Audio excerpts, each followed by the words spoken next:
பணத்தாலையும் குணத்தாலையும் குழப்பம் வந்துக்கிட்டு இருக்கு, வேலையாலையும் குழப்பம் வந்துக்கிட்டு இருக்கு.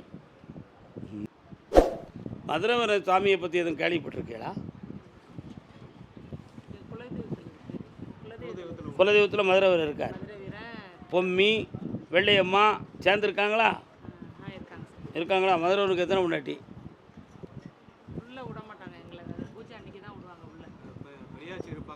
கதையில் கேட்டிருக்கியா?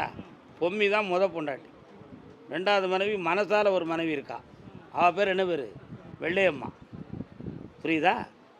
ஏன் இவன் வந்தோன்னு அந்த கதையை நான் சொல்லிட்டேன் திடீர்னு? என்னென்னு தெரியலையே. கால் வந்துட்டுவாங்க. நங்கை நல்ல வெள்ளையம்மாள்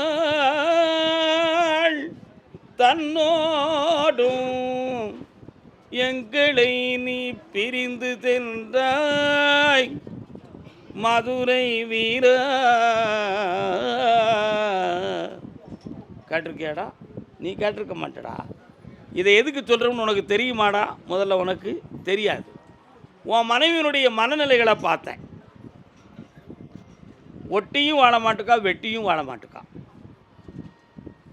ஒட்டியும் வாழ மாட்டுக்கா, வெட்டியும் வாழ மாட்டுக்கா. குணம் நற்குணமா துர்க்குணமானு தீர்மானிக்க முடியலை. அதனால் அவளுடைய நிலையான மனசு என்ன, அவள் புத்தி என்னன்னு தெரியாத வேதனை உன் உள்ளத்தில் இருக்கா?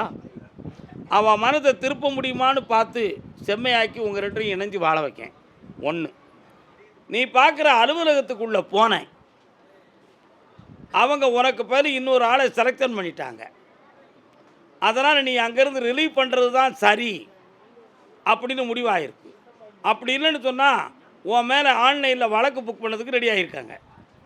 எந்த லைனில்? ஆன்லைனில். அது உனக்கு தேவையில்லை. அந்த வழக்கு உனக்கு தேவையா? வரவிடாமல் தடுப்போம்.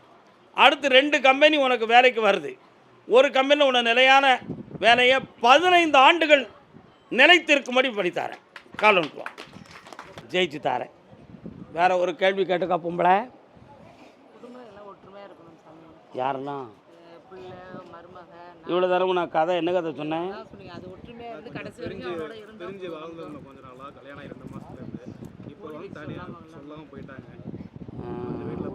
வேற ஃப்ரெண்ட்ஷிப் வச்சுருந்தியா?